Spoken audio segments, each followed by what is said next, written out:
Welcome back to the Champagne on Ice podcast presented by the Field of 68. Illinois' roller coaster season comes to an end in the round of 32 against the three-seeded Kentucky Wildcats. 84-75. Kentucky jumps on the Illini early in the game, leads for 38 minutes, and takes care of Illinois, whose season ends in the first weekend. This time around, did not get a chance to make it back-to-back second weekends as kind of a fitting end to this very bumpy roller coaster ride of an Illinois basketball season. And we're going to break down this season-ending loss and kind of the season as a whole for Illinois on this episode. Maybe a brief look ahead at the offseason as well, although we will have plenty more content on that coming up. I am Kyle Tausk, joined as always by Mike Farmer. And Mike, I should have just kept my original prediction. I said 2 episodes ago, I'm like, I think the most fitting end to this season for this team is beat Xavier and then get handily beat by Kentucky. And then I was drinking the Kool-Aid last episode and said, I think Illinois might beat Kentucky. I should have just stuck with my original gut feeling. Yeah, I was completely wrong on both of my predictions, so that's typical for a guy that watches 100 hours of college basketball a week in March. But yeah, just a really fitting season. If you look at the 2 games in the Big Ten tournament and then the 2 games in the NCAA tournament, both of the 2-game sample sizes kind of sum up what Illinois was this season. You hang 100 points on Iowa, everything's clicking, and then you get obliterated against Maryland in the next round. NCAA tournament comes around, you lead Xavier, a really talented, experienced team, pretty much wire to wire. And then against Kentucky, you can't make a shot. You turn the ball over every other possession, can't get a defensive stop. So that kind of just sums up what the season was with so much youth and with so much inexperience in terms of guys playing together before November of this season. So tough ending. Kentucky's a really good team. It's tough to be satisfied, but at the same time, like if you would have told me back in November, we didn't even know if Thomas Slavovicic was playing. We don't know if Will Riley and KJ were guys that would live up to the hype. I think you take the result that Illinois gave us this season, which was competitive in the Big Ten, around a 32 appearance. I think you can live with that.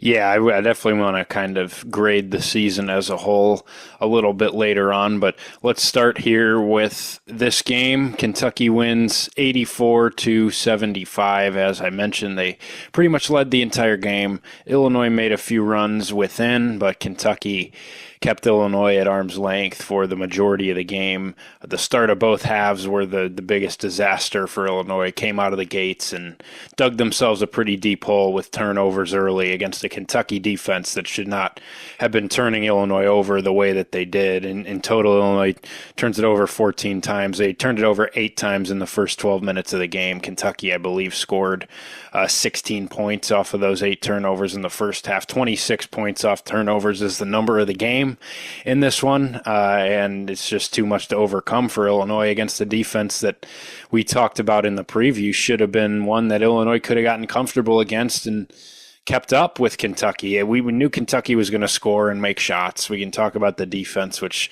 certainly wasn't good enough in the second half for Illinois, but man, they're just chucking the ball away. Kasparis did not show up to play, did not play well in this game. It was a really rocky last month of the season for him. He was awesome against Xavier for the most part. He still turned it over in that game, but he did more than enough other things to make up for that. In this game, he didn't. He just didn't play well, and the early turnovers were killer for Illinois, but really everybody on this team struggled with that, and Illinois it wasn't a total no-show like Maryland and Duke and Wisconsin. Illinois at least competed till the end, made a few runs, did find some offense late in the game to try and keep pace with Kentucky, but the hole was just too deep to dig out of for this Illinois team ultimately, and the season ends in disappointing fashion as Illinois gets ousted in the round of 32. So your initial reaction to this game? I think just obviously these self-inflicted mistakes were huge and a huge reason why Illinois lost the game. But there were also so many times where Illinois could just not capitalize on either Kentucky's errors or, making a shot when you're on a 6-0 run, make another shot to get the lead down to 4, something like that. Otega Owe goes out with 2 fouls and you immediately give up a run. You cut into the lead a couple times in the second half, and then all of a sudden Kobe Brea has four wide open shots in a row coming off screens. Like, yeah, you could maybe survive doing some of that stuff against Coppin State. That's not going to fly against Kentucky in the round of 32, and that's kind of what I made of Illinois' performance. The turnovers in the first half were brutal. Like they showed the graphic, Kentucky had 8 steals in the first 12 minutes of the game, I believe, and then the points off that they pretty much scored every time too. Um, the shot making wasn't even terrible. Like I thought they were taking pretty good shots overall. Just a couple unlucky bounces in the first half, especially threes that weren't going down that typically could go down. Still shot like 28% on the day, which is obviously not good, but Illinois won with that clip before. So I don't think that was the reason Illinois lost this one. But I just think overall lack of execution, way too many unforced errors, and then not being able to capitalize on, as I said, Kentucky's mistakes. Um, Gaining momentum in the game, late in the game, or at different times, and really just not having a complete full effort throughout. So I thought Kylan Boswell was really good individually. I thought some other guys like Tommy, he had a couple big shots. You just didn't really get much from the bench. KJ was pretty brutal. Will Riley didn't do much, but I don't know. That's kind of to be expected, or not to be expected, but like you can't be shocked when that happens because it's happened for 90% of the season. And you're going up against a really good veteran-led Kentucky team that's played in tournament games before and been on this stage before. So, yeah, disappointing, but probably could have seen it coming, even though me and you both, and a lot of other people fell into the trap of picking Illinois in this one after seeing them play pretty well against Xavier. Yeah, really, as you alluded to, like in the first half, Illinois started the game so horribly with the turnovers and just letting Kentucky jump on top of them. I think Kentucky took a 12-point lead at one point early in the first half, and yet Kentucky let Illinois kind of crawl their way back in and stick around because they weren't their offense wasn't great in the first half. Like they weren't shooting it all that well when things did get bogged down into the half court for them and Illinois wasn't just chucking the ball away, live ball turnovers, like you said, 8 steals in the first 12 minutes and they scored off a majority of those.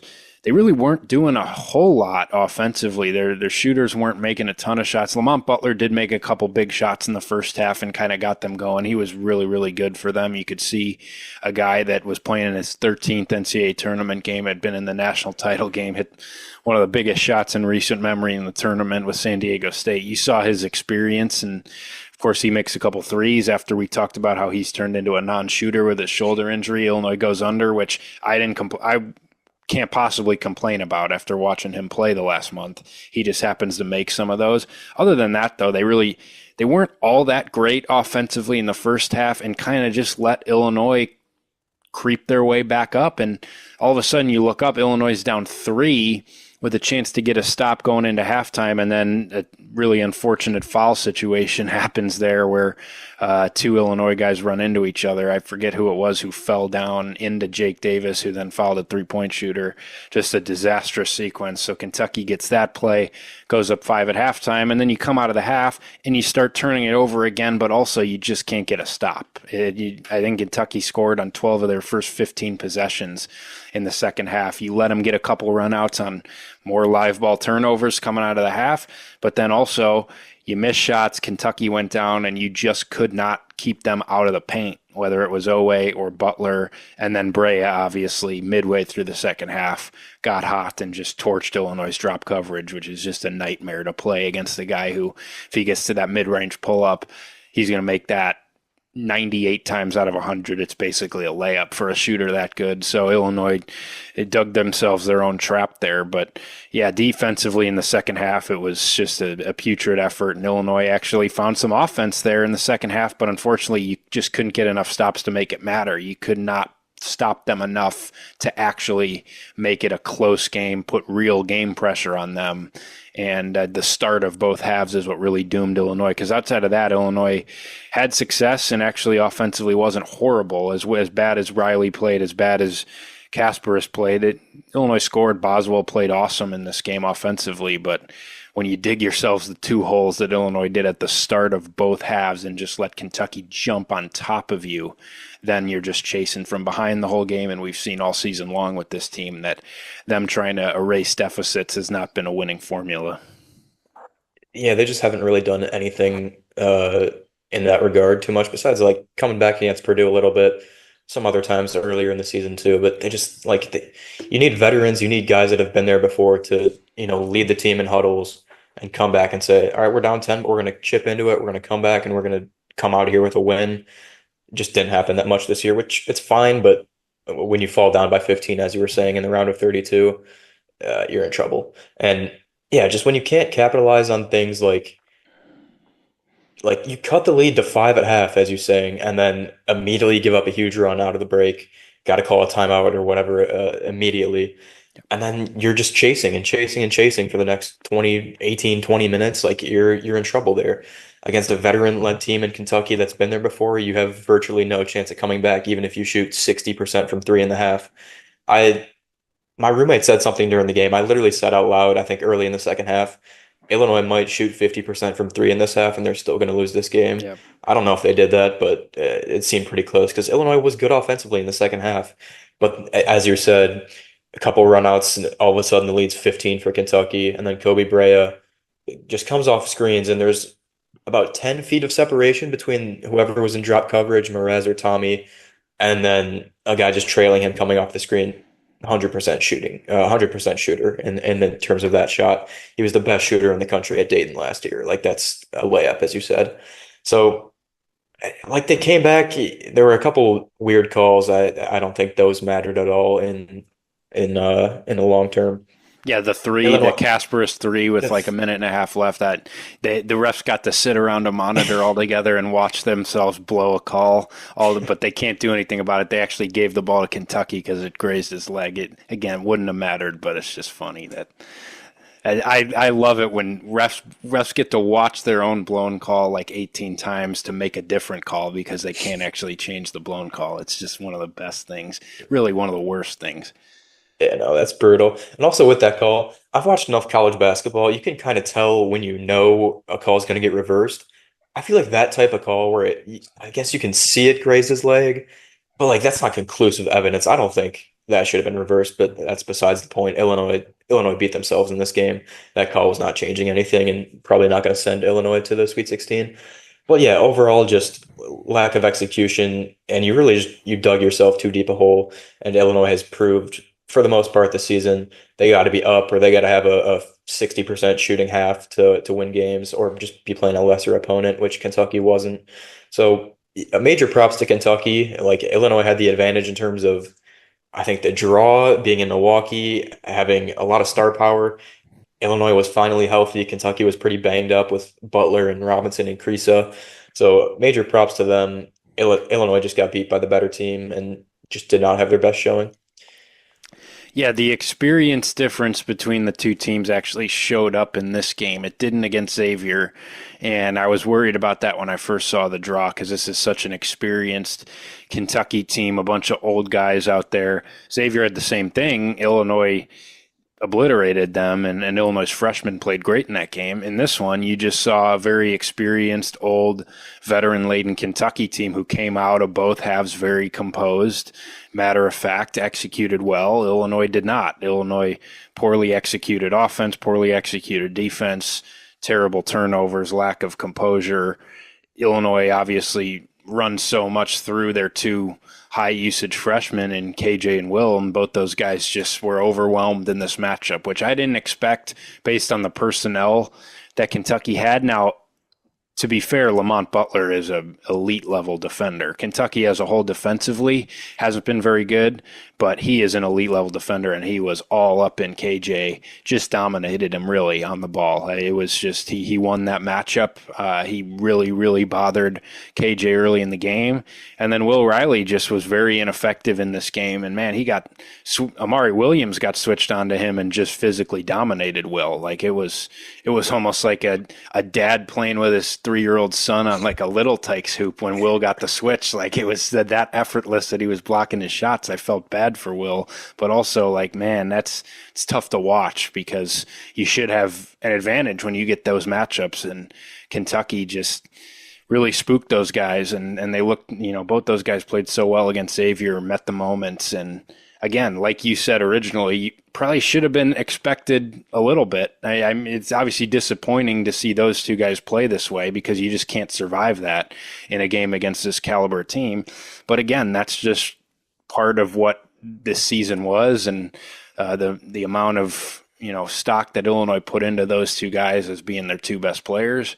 You're going to get the inconsistency. You're going to get the physical matchups that they struggle with. This happened to be one of them, even though on paper I didn't think it should have been. It did, and Kentucky deserves some credit for that. But yeah, Illinois you're not going to survive when KJ, turns it over in the manner he did. They've survived 6 turnover KJ games before, but the way he did it, the timing in which he did it, the fact that all of them were live ball and allowed Kentucky to run out, usually score off of all of them, and then Will, makes one shot all game, turns it over 3 times. Unsurvivable for Illinois the way this roster is constructed. Kylan Boswell did his best to step up as a veteran in this game. I mean, the biggest positive in this one, and really the last month of the year, is Kylan Boswell was phenomenal. I mean, he really, really stepped up late in this season, played awesome basketball in this game. He tried everything in terms of trying to bring Illinois back in this game, and he was the only guy assertive, attacking off the dribble, trying to get buckets for Illinois. Tommy played okay. I thought he struggled in certain areas, but did make some shots. But you just can't survive when KJ and Will play the way that they did. Yep, totally with you. I just think a lot of it, I know we were talking, like people were talking about this during the game on Twitter and all that stuff. A lot of it was just stupidity. Like, and that's kind of, it hasn't been a theme this year, but you can kind of see a lack of collective team IQ at times with this roster. Just the amount of backbreaking live ball turnovers, as we talked about, coming at the worst possible times. Also, guys getting like, not to take away from Kylan Boswell's game, you just said it, he was phenomenal the past month. I was a hater, not a hater, but a doubter, I guess I should say, for a little bit. I'm fully in on the Kylan Boswell train now. I think we need him back in Champaign, and I think he could be an all Big Ten player next year. But like even he had a switch on, I think Andrew Carr or Williams or Garrison or somebody was on him, and he jacks up a 3. Like he was hot at the time. Stuff like that has kind of bit Illinois all year. Like he's been hot from 3 recently. Just blow by that guy. Get to the hoop, get a layup, or dish it out to somebody like a Will Riley in the corner. Tomislav Ivicic gets blocked on a 3 as a 7'2" human being. Can never happen. Yeah. And then just the KJ just can't inbound the ball. KJ gets trapped and just throws the ball away instantly. It just didn't get much from your bench. A couple stupid plays from the guys coming off the bench today, or not today, yesterday. I thought Merez has been phenomenal all year, probably my favorite player on the team. Just didn't have a great game, and part of that was game plan, the drop coverage, but also just a couple dumb mistakes like the and one late in the second half. That stuff, it's to be expected with the youth, as we've said this since November. There's going to be mistakes, there's going to be poor games, but I think it just showed up. Stuff like that showed up too frequently, and it bit Illinois in the butt against Kentucky. It did against several other teams this year, especially during Big Ten play when the injuries and the illnesses were pretty frequent. So it's the same kind of story as 2 years ago when Illinois brought in Ty Rodgers, all those freshmen, and also had Dane Danger, Matthew Meyer, all those guys just never really played together. And you could point to that. You can also point to just a lot of that team had egos. That team made a lot of dumb mistakes like this team. I don't think this team had, egos and had locker room cancers, but when you have a bunch of freshmen and guys that just haven't been on the court together for 2 or 3 years, like I think stuff like that's going to happen. Guys try to do too much. Guys get in their own head, and that's just another one of Illinois' major themes this season. Yeah, I think you hit the nail on the head there. That I don't think it was necessarily the highest IQ team this year at times. Whether it was decision making with the ball, shot selection, defensive breakdowns, whatever the case may be, there's just a lot of those really avoidable mistakes that was just a part of this team's identity by the end of the year. You expected it. There were nights where they didn't have many of them, and those were the nights that they looked unbeatable, but far too often. And again, you're going to get that with the type of freshman that KJ is, and just freshmen in general. And also, I think just such a new roster in terms of playing together. The cohesion and chemistry isn't necessarily going to be there as it would with a team, with some of these, Michigan State and Purdue and some of these teams that have so much continuity on them. But yeah, I just think there was a lot of really avoidable, dumb, I think you could just say dumb mistakes that most of the guys on this roster made far too often, that you saw happen in this game as well. Kentucky didn't make many of them. Illinois made a lot of them. And the experience difference there, again, I think is a big part of that. And after the Xavier game, I thought, okay, maybe this team is that's not going to be much of a factor because the way they played in that one. But ultimately, again, it's been such a Jekyll and Hyde team that you probably should have expected that, well, yeah, one more game and it probably will show itself. As we kind of transition a little bit away from just this game and just talking about the season as a whole, you look at it, obviously Illinois finishes the season 22-13, 12-8 in the Big Ten, which was good for 7th place. You win a game in the NCAA tournament against Xavier, exit in the round of 32 with a loss against Kentucky as a 6 seed. You go back to October when there was so much unknown about this team.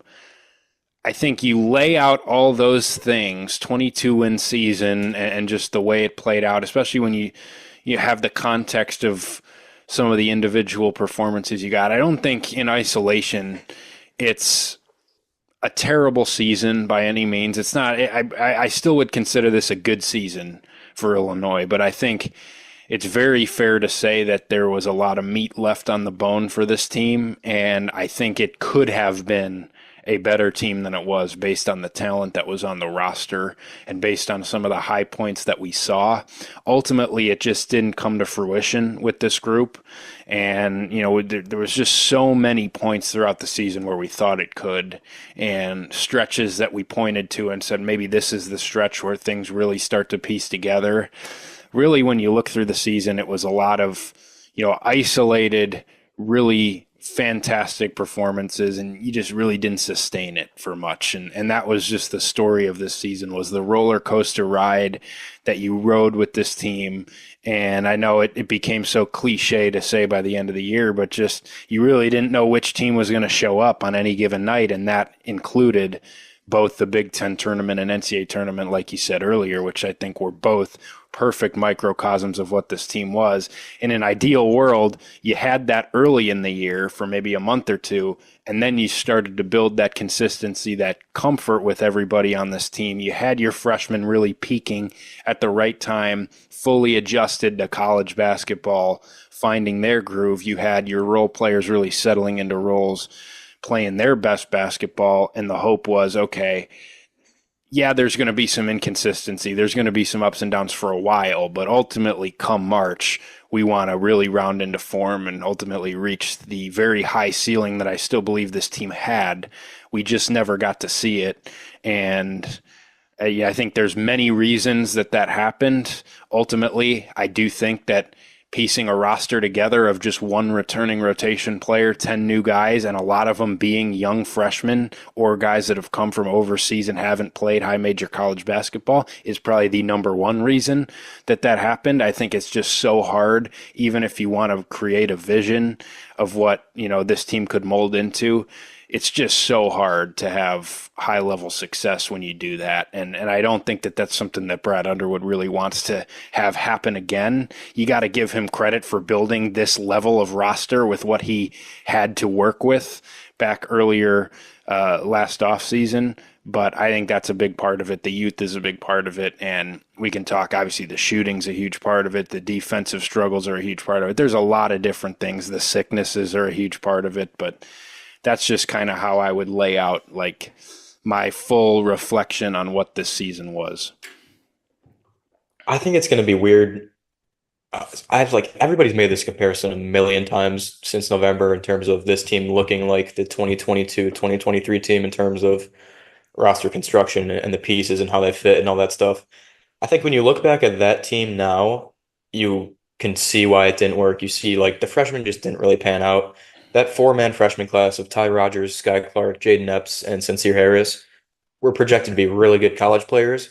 You look at them 2 or 3 years later, right now, it hasn't really worked. Like, they're solid players, but they haven't really panned out in general. Obviously, Terrence was great. Dane became a great player. Coleman is a fantastic player. I think it's going to be weird in a couple of years, say 2, 3, 4 years, looking back at this roster. You're going to see Casper Siakichonis, Will Riley as clear-cut first round NBA draft picks. Probably going to be really good NBA players.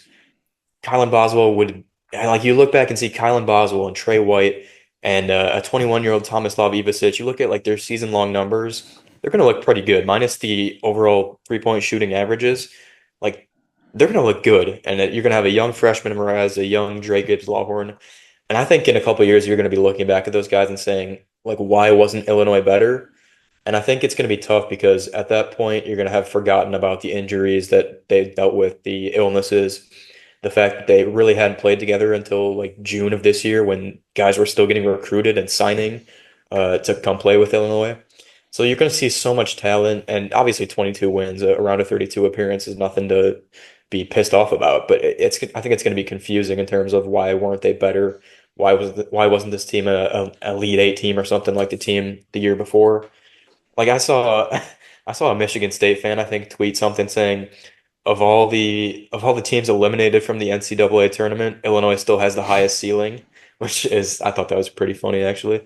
Um, so yeah, I just think it was a decent idea, but at the same time, like you said, I think roster construction, for as talented as they were, I think that's the biggest issue with what went down this season. You can point to the injuries, some game plan stuff in terms of, yeah, maybe let's not jack up 45 threes a night when we're shooting 28% nightly.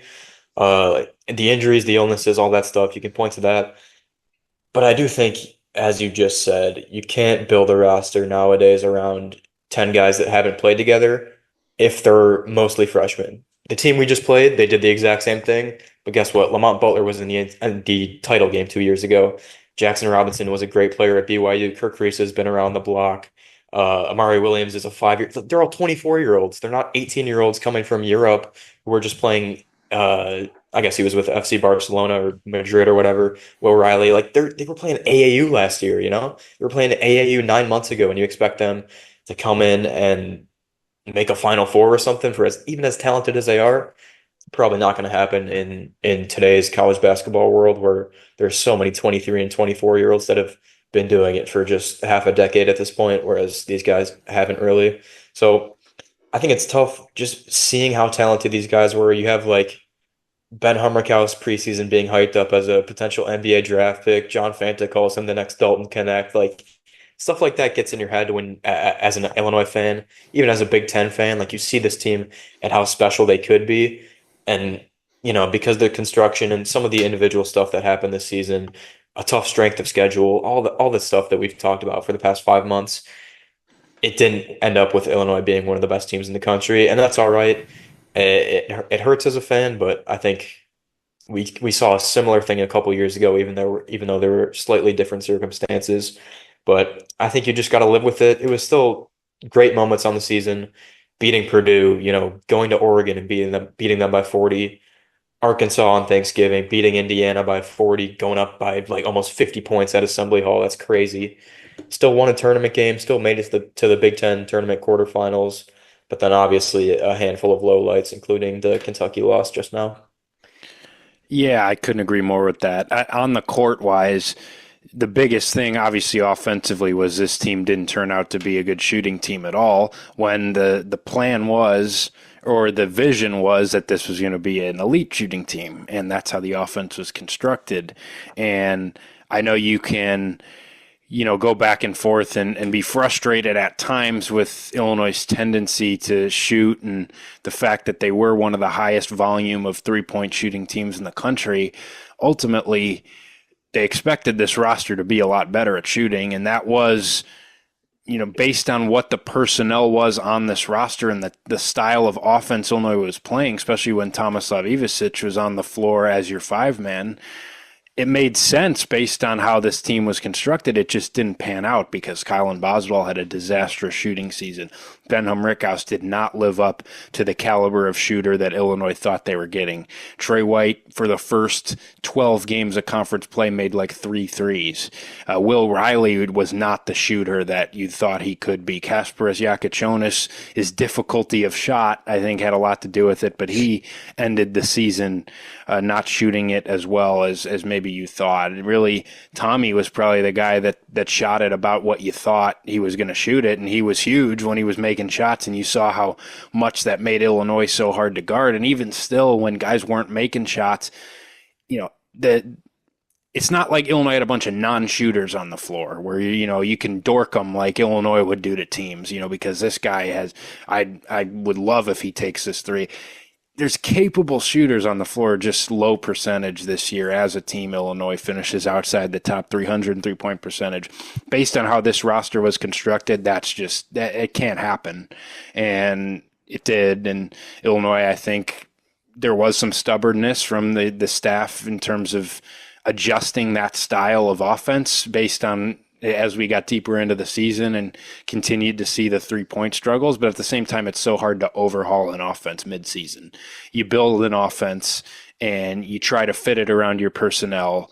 And that's not to excuse, some of the situations in game or certain game plans they had or certain games where they tended to settle a lot, because that was a big problem for this team. But in terms of completely overhauling an offensive scheme, that's not something you can expect to do in early February. So it's not like that's something that should have happened. It's just, I think, was a misevaluation and an underperformance by a lot of players from in that department that really hurt Illinois offensively, didn't allow them to be the offensive team that you thought. Even still, they were pretty good offensively. They weren't good enough, though, to make up for the fact that ultimately this team just wasn't good enough on the defensive end of the floor. I think a big part of that was personnel-based. Other than Kylan Boswell, you just didn't have very many good defenders at the high major college level. He was really the only guy you could trust defensively on the perimeter for sure. Everybody else either was inconsistent or flat out, a below average defender. I think for as good as KJ and Will are offensively, both guys are below average defensive players. I mean, KJ was atrocious on defense in this Kentucky game, and he had plenty of those performances. He showed some things in some games defensively, but overall just wasn't good.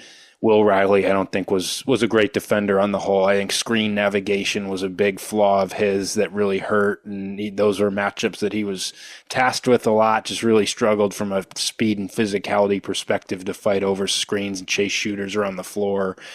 Not the most laterally quick, twitchy athlete on the wing that can, lock a perimeter guy down. And obviously Rickhouse has his flaws. I think Trey White was really up and down defensively. Tommy is limited in terms of, his mobility. And I think Merez, while he certainly showed flashes and overall probably was Illinois' second best overall defender behind Boswell, made a lot of freshman mistakes, fouled a lot, got caught jumping, biting on fakes a lot, just, freshman stuff that he'll get better at. I still think his defensive potential is incredible. But the point being, personnel-wise, you just didn't have very good defenders. And, I know a lot of people will talk about the scheme and drop coverage and everything. I don't think you have a whole lot of choice in terms of that being your base coverage when you have Tommy out there, because he's just very limited at the 5 spot in terms of what you can do with him. But I do think it's fair to wonder, could Illinois have thrown more wrinkles in defensively in ball screen coverage earlier in the year? Could you have thrown different looks at teams when Merez was in the game and used his athleticism more to your advantage to be more aggressive?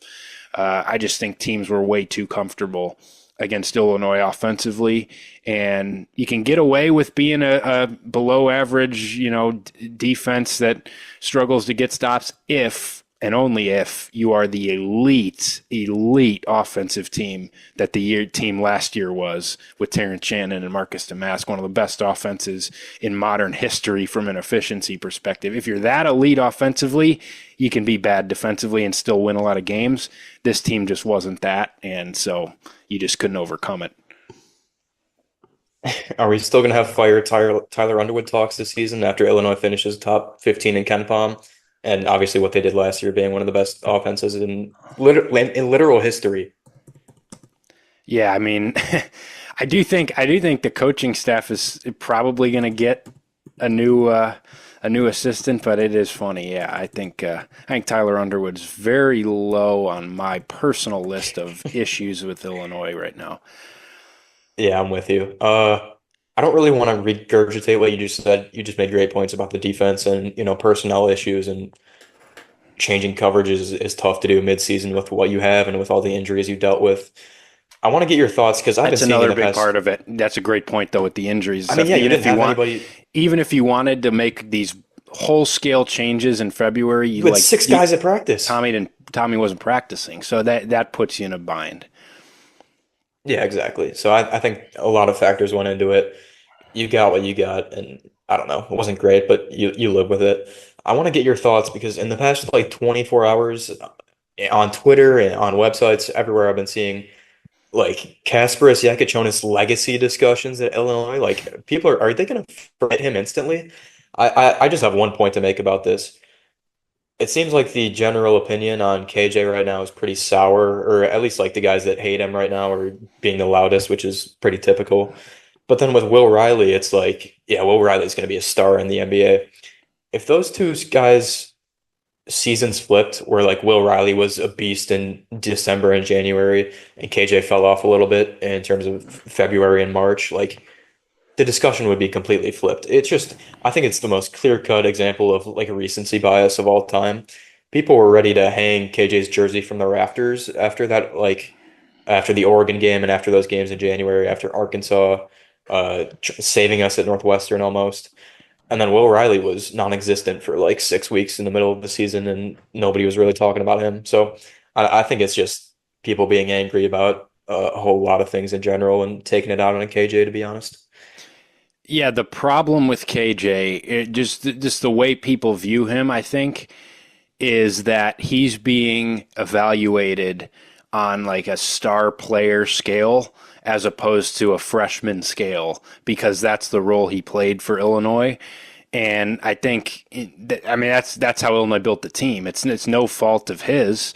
He had a great season. He averaged 15 points, 6 rebounds, 5 assists per game as a freshman. One of the best freshman seasons in Illinois history. Was an all freshman team, all Big Ten third team member. Had a great season. Was a great player for Illinois. Yes, he struggled down the stretch of the year. Yes, he struggled with turnovers. He's an 18-year-old freshman who was handed the keys to a high major Big Ten college basketball team, asked to lead them to a second weekend of the tournament, to a Big Ten championship. That is a lot to ask of anybody, let alone, I mean, it's a lot to ask of Dylan Harper, as we saw. That team didn't make the tournament. He's a much better NBA prospect and freshman than KJ. I mean, those guys, it's so much to ask of that young of a player. And that's what Illinois built their roster around. And I think he's being hurt by that because fans are grading him on the scale of, well, he was the star player and he let us down on the big stage and he had these bad performances. We needed him to be spectacular to lead us to where we wanted to go, and he wasn't. And that's just so unfair to him. And I think that's why people are so sour on him, is because that was his role on this team, and he was very inconsistent in that role. But to expect anything different of a guy who's 18 years old being tasked with the usage and the on-ball responsibility that KJ was, I think is insane. And on the whole, he was a great player, had a great season, and still 22 wins and a really entertaining season to watch at times, especially when he was good. He was as fun to watch as anybody who's worn an Illinois jersey. And in the Brad Underwood era, he's right up there with Io and Terrence and those guys at his best in terms of just enjoyable to watch on the floor. But I think that's really the issue of why fans are so sour, is because it's like he was tasked with being this alpha superstar, and when he didn't meet that expectation, then people really fell out of favor with him, what I think is extremely unfair to him. Yeah, I'm totally with you. I think he had his flaws. He had a lot of mistakes in a lot of games. But I think the main issue in terms of the fans' opinion on him is seeing NBA mock drafts and big boards for the past, let's say, 5 months, where you see Kasparas Jakubonis as a top 10 pick, then he's a top 5 pick, then he's moving into top three discussions. At the same time, Illinois fans are seeing him in a 40-minute game have 6 turnovers and asking, how can this guy be a top 5 pick if he's having 6 turnovers and shooting 3 for 11? Like, I think some of the confusion comes from Illinois not really having guys like that in my lifetime and in general, or since the Flying Illini in the 80s, I don't even know, or since Darren Williams. Like, we haven't had a freshman come in and be a lottery pick, let alone a first round pick, or a first round pick, let alone a lottery pick, let alone a 5-star, whatever. Like, Illinois just has not had guys like that. You had Io come in for 3 years. Literally, the second best player in the country in 2021 ended up being like the 38th draft pick. Illinois just not has not had the guys like that where the game to game results don't really matter in terms of your NBA draft projection. It's based on the talent that you can see, the potential that's there, and the flashes that you show that, NBA GMs are focused on. So I think Illinois fans like got in their own heads regarding KJ and his draft status compared to what they were actually seeing on the court, and I think that's where a lot of the hate comes from, to be honest.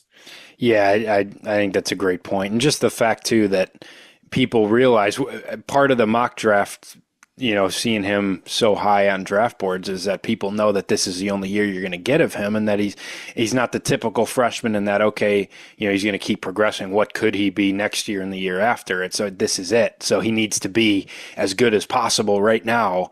And that's just never the case unless you're a Cooper Flag type of generational freshman talent. It's never the case that you're just going to come in and be a consistent superstar every single night. But I think fans they didn't have patience for him because they know this is the only year. They know they're not going to get to see the sophomore, junior version of him. And so, when he went through your average 18-year-old point guard struggles, fans weren't as patient as they would be with guys they know are going to continue to grow and get better. And I think he was just held to a different standard, which in some ways is fair, but I think a lot of it was very unfair to him. And I do hope that people ultimately, once there's been some time to cool down, especially once he gets drafted in June, people will at least, have an opportunity to appreciate how good of a basketball player he was and how many games he did help this team win and how fun he was when he actually was playing well, because he was really good. Will, the same thing.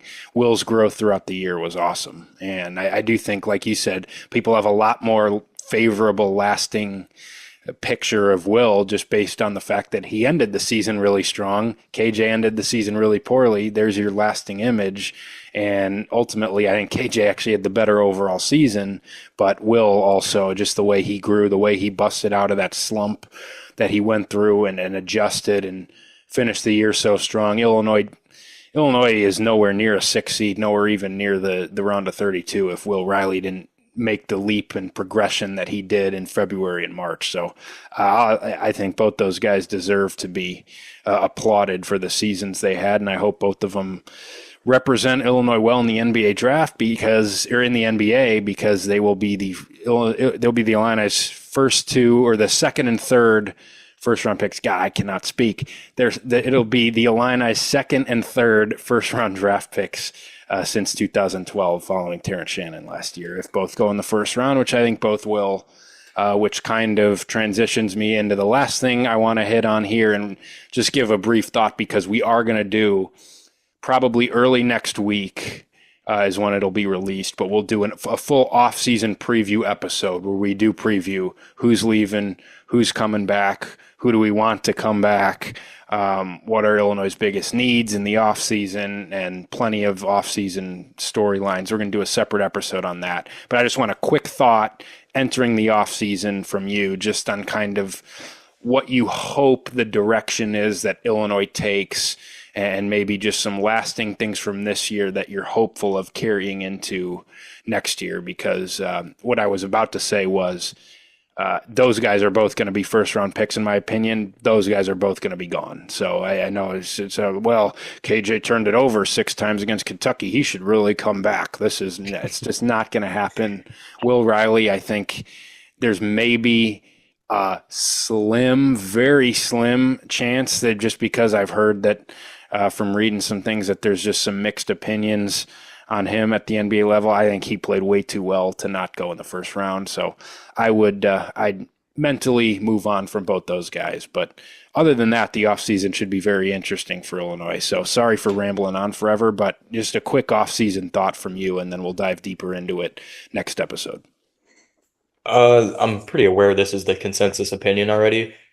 It has to be roster retention. Bring back Colin Boswell. He had his struggles. He shot 22%. I don't care. Bring him back. He's an alpha dog that will be on an all Big Ten team next year. Lockdown defender too. Bring back Tomislav Ivisic, please. Please bring back Morez Johnson Jr. I think that's a beautiful. I mean, they might not be your three best players next year, but that's a good three-headed monster to at least start your roster construction with. Then you move down the list, like Trey White had some really good moments. I'm kind of indifferent, to be completely honest, on him coming back. Uh, Not predicting this, but I'm throwing this out there. I could see Trey White coming back and ending up in a Ty Rodgers like situation where he gets recruited over, and all of a sudden November rolls around and he might redshirt or something crazy. Um, but yeah, Dre got completely moved out of the rotation in the past 4 weeks of the season. I would still kind of like him back, even though he's not a shooter, which moves me into my next point of prioritize shooting and please get the evaluations right. I don't care if it's guys from Mercer. Bring in another Jake Davis, as long as they're shooting above 27% from 3-point range in the 2025-2026 season. So I like I don't want to ramble, but just bring back the key guys, Yep. please. Find a really talented guard who can not take over KJ's role, but supplement Kylan Boswell preferably next year. And then yeah, just fill out some depth. Get some young guys, a couple of young guys, but then I think also you need some veterans. You need some leadership guys that have been in huge games before instead of having like 6 19-year-olds on the roster like this year. Yeah, I definitely number one priority, retain as much as you can for me. You need to have the carryover from this year to next year because we saw what happened when you don't have any carryover, and I think you have a nice core to work with. You're going to need to supplement it. You might even need to get a star level player. Maybe the best player on next year's team isn't currently on this year's roster. I think that's very possible, but I think you have a very, very solid foundation. I would want anybody back who wants to come back. It's not going to happen because roles, money, it just, there's going to be certain things that happen, but you got to prioritize Tommy. I think, man, he needs to be priority one to me because you're just not going to find a center anywhere close to him with his offensive skill set, with what he allows you to do. I'm totally with you. I'm glad that you've come around more on Kylan. I mean, he was inconsistent, no question. I've always been a fan of what his potential can be, and he showed he was awesome down the stretch of the season. I'm as high as humanly possible on what he could be next year as the leader of next year's team. Morez, absolutely. I would definitely want Trey White back. We can discuss in next episode maybe what that role would look like. Is it like 30 minutes a game, no doubt starter? I question that a little bit because I do think I have some mixed feelings about who he is as a player. But if you get him back and he's happy, competing for a spot, I absolutely would want him back. I know you disagree with this. We can discuss it next episode. I'd take Benham Rickhouse back, not as a starter, absolutely not. But if he's willing to play a bench role and get just a 23-year-old guy who I do think can take a jump from a shooting perspective next year in his second year playing high major basketball. If you can get that guy back as a role piece off your bench, I take it. Jake Davis, same thing. If he's happy in a similar role to what he was, absolutely take him back. I don't expect Dre Gibbs-Lawhorn to return. If you could get him back, I would want him back. It would probably be in a similar role to this year. I just don't think he'll be interested in that. Ty Rodgers, same thing. I think his role would be limited on next year's team. I would understand if he wanted to transfer. That's been the expectation for a while. Kerry Booth is gone. So that's kind of, retain as much as you can. And, Jason Jackstis will be back. You can go down the whole roster. I think you want to retain as much of the roster as you can. And then, you have holes to fill. The portal is going to be huge for Illinois. I think you do need a big-time guard to pair with Kylan Boswell, preferably somebody who can score. We'll get into all this next episode, but I think, to me, older, quicker, a little bit more athletic, better shooting. I think a lot of those things are needed because I think for as skilled and talented as this roster was, it could get physically dominated at times. It struggled with athleticism and length at times. I don't think it had a ton of perimeter speed and athleticism from a offensive perspective. This team wasn't as good in transition. Defensively, I just don't think you had the athletes to guard some of the better scorers on other teams. And then, you said it with the shooting.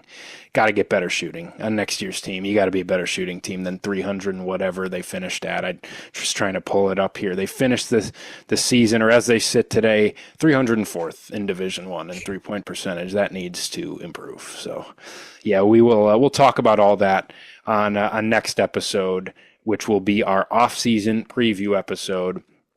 Probably releasing early next week, maybe record this weekend or early next week and release that. By that time, I'd imagine at least a couple Illinois players will have entered the portal. At least a couple Illinois targets will be in the portal that we're hearing rumblings about that we could talk about. And we'll just kind of go through the returners and maybe rank them, and then talk about biggest needs, what we're looking to see. Maybe talk a little bit about the coaching staff too, because I do think there'll probably be at least some type of move made there as well. We'll get into all that on the next episode. Until then, give us a follow at Champagne on Ice on X. Subscribe to the Field of 68 Podcast Network YouTube channel. Find us wherever else you get your podcasts, and